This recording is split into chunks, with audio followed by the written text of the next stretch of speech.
Press the bell icon on our YouTube app and never miss another video from Spotboy.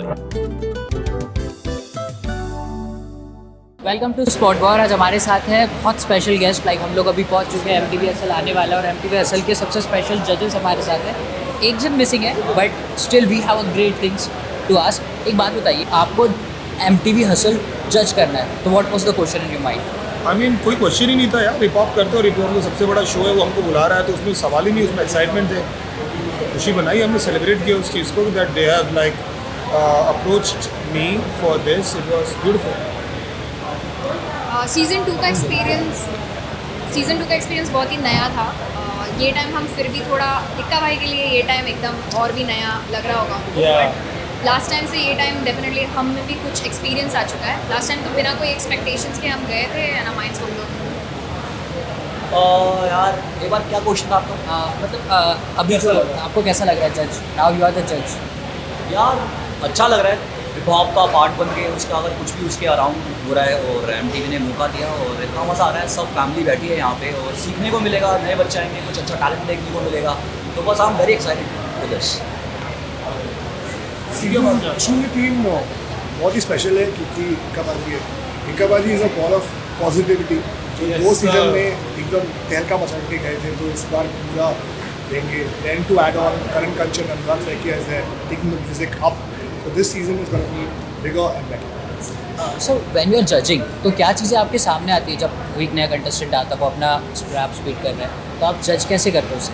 उसके talent पे करते हैं। वो जो सामने आता है, वो जो परफॉर्म कर रहा होता है, कभी कभी बहुत टैलेंटेड होता है, एक पर्टिकुलर सामने नर्वस हो जाता है या फिर कर नहीं पाता, तो उस वक्त जो हो रहा होता है उसी बेसिस पे करते हैं। आगे पीछे कुछ नहीं देखते कि उसने कितना अच्छा है कितना बुरा। आई थिंक जो जनरल चीज़ें हैं जैसे लिरिकल स्किल्स और शोमैनशिप ऑन स्टेज और उनका जो एक प्रेजेंस ऑफ माइंड है, एक ऑडियंस के सामने कैसे परफॉर्म करना है, ये पूरा शो ही बन रहा है ताकि वो एक फुल फ्लेजेड प्रोफेशनल रैपर अपने आप को बुला पाए। तो स्टूडियो में जो हेल्प चाहिए वो ऑलरेडी टीम उनको दे देती है, हम उनको बस on stage how to give their best on stage, that's what we try to tell. मैं भी यही कहना चाहूँगा जो डीनो और दीपा ने कहा, और मेरा भी जवाब DPR का ही मेरे ख्याल से यही कहना होगा, क्योंकि उनके स्किल्स को देख के कि वो कैसा परफॉर्म कर रहे हैं, क्या गा रहे हैं, लिरिकली कितने टाइट हैं, और बस यही चीज़ें होती हैं जो एक आर्टिस्ट में देखी जाती हैं और हम यही देख रहे हैं। सर अभी जो 3 आ रहा है हसल 3, तो इसमें क्या नया होगा? 0-3 या ओके सर, 0-3 जो आ रहा है उसमें क्या नया होगा? आज शुरू करो। 0-3 में सबसे नए हमारे इक्का भाई एंड 0-3 में जैसे मैंने बोला कि Karan Kanchan is there, Anurag Saikia is there, so इस बार हम लोग भी बहुत एक्साइटेड है क्योंकि म्यूज़िक का लेवल ऊपर चला गया है and we are excited for the contestants, बस दैट्स इट। मैं कहना चाहूँगा नए बच्चे आएंगे, नया टैलेंट देखने को मिलेगा, नई आग, नया पैशन, नई बातें, नई स्टोरीज, तो इतना कुछ नया देखने को मिलेगा, नया स्टेज देखने को मिलेगा, नया मैं देखने को मिलूँगा, नए हम सब देखने को मिलेंगे, तो इतना मज़ा आने वाला है। 0-3 को आप ज़रूर देखना। बहुत सारा ओरिजिनल म्यूज़िक आने वाला है, बहुत बैंगर्स पे बैंगर्स आने वाला है। सेम है, मतलब जो इन लोगों ने पूरा कह दिया, मैं ऐसा कुछ मैं नहीं बोल रहा हूँ, कॉपी पेस्ट सेम। और most challenging part while judging? Most challenge ही है ब्रो। हम लोग की अलग फटी रहती है कि हम लोग क्या करने वाले, क्या बोलने वाले, क्योंकि इतना टैलेंट है तो जज करना मुश्किल होता है।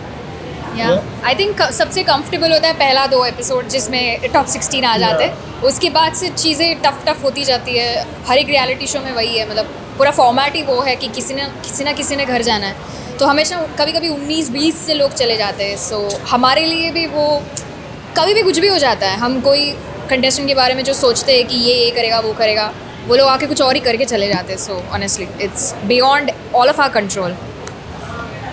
मुझे सबसे मुश्किल पार्ट यही लगता है कि जब कोई जाता है, क्योंकि सारे बच्चे बहुत टैलेंटेड हैं, जितने 16 के 16 बच्चे हैं, और जितने आए थे वहाँ पे 20 बच्चे थे वहाँ पे, और इतना इनमेंस टैलेंट है उनके अंदर, और जब वो उसमें से कोई जाता है तो सबसे बुरा पार्ट वो है। और कभी कभी लगता है कि हम जज करने के लिए किसी को नहीं बैठे हैं वहाँ पे, हम सिर्फ उनको निखारने के लिए बैठे हैं कि उनको पॉलिश करें, उनको और आगे लेके आएँ, उनकी खामियाँ जो हमने एक्सपीरियंस से सीखी है उनको बता पाएँ और अपना पास ऑन कर पाएँ उनको लेगेसी चीज़ें। जैसे इक्का भाई ने कहा कि जजिंग तो सिर्फ एक फॉर्मेट, एक शो, हर एक शो का एक फॉर्मेट होता है, तो उसी के वजह से हम लोग करते हैं, लेकिन हम लोग बेसिकली उनको मोटिवेट करते हैं, वो हमें मोटिवेट करते हैं, तो it's a give and take process. Sir अब जो ये आपका टैगलाइन है, इंडिया अब तुम्हारी बारी, उसके पीछे का क्या आइडिया है? क्योंकि हिप हॉप जो है ना अपना नहीं है और हमने उसको बहुत अच्छे तरीके से अडेप्ट किया। हमारी इस बार की कोशिश ये रहेगी कि हिंदुस्तानी हिप हॉप क्या है वो दुनिया को दिखाए, तो इसीलिए बोला है कि हिंदुस्तान अब अपनी बारी। बराबर बोला? या ऑन पॉइंट। रिप्रेजेंट ये टाइम का थीम है, सब लोग आके, और हिप हॉप में हम सब वही करते आ रहे हैं, इतने सालों से हम अपने आप को रिप्रेजेंट करते आ रहे हैं। तो अभी इंडिया की बारी है। ऑलरेडी सीज़न 2 को बहुत प्यार मिला है, so you know like we are ready for you and I think India should be ready for us. Same ये चीज़ कहना चाहूँगा, डिनो भाई दीपा ने कही और बिल्कुल एग्जैक्ट बहुत अच्छी बात कही है कि इंडिया की बारी है यार, और इंडिया को अब ग्लोबली लेके जाना हमको एज अ हिप हॉप मतलब में और फील्ड में और म्यूज़िकली उसको उतना ऊपर लेके जाना है कि लोग देखें कि यहाँ पे कितना टैलेंट है। क्योंकि मैं देखता हूँ मैक्सिकन लैटिन म्यूज़िक ग्लोबली फट रहा है, जो लोग समझ नहीं पा रहे ज़बान, डेस्पासितो यहाँ पे हिट हो रहा है, और मैं चाहता हूँ कि यहाँ के गाने मैक्सिको में सुने जाएँ, अमेरिका में सुने जाएँ, हर जगह सुने जाएँ। सही है। और आई थिंक इंडिया तुम्हारी बारी एंड इंडियन हिप हॉप की बारी है। ये सबसे बड़ा स्टेज है and we are really excited. Last question is this कि आप पब्लिक को क्या कहना चाहेंगे हसल 0.3 को लेके? मैं बस ये कहना चाहूँगा भाई कि जो भी आपने देखा, आपने, मुझे मालूम है कि आप लोगों ने बहुत एंजॉय किया, आप लोगों को बहुत मज़ा आया। जितना भी आपको मज़ा आया इंटू 2, 3, 4 कर लीजिए, क्योंकि जो मज़ा हमको एंड में आ रहा था वो हमको शुरू से आना शुरू हो गया है। बहुत सारे स्टार निकलेंगे, बहुत सारे लोग निकलेंगे, सबकी शक्लें आप पहचान लीजिए। बहुत बड़ा होने वाला है गेम और हमने वो ऑलरेडी अंजाम का आगाज़ देख लिया। आप लोगों के सपोर्ट से ही सीज़न 2 इतना ब्लो अप हुआ है। जितना प्यार सीज़न 2 को आपने दिखाया, आई होप हम उतने लेवल पे आपको ये टाइम भी एक शो प्रेजेंट कर पाए जो you know everyone loves, from any age group, from 13-year-old to 30-year-old to even 60-year-old people are watching MTV Hustle. So it's gone into every household of India. So we are excited for you to see what we get to see there live.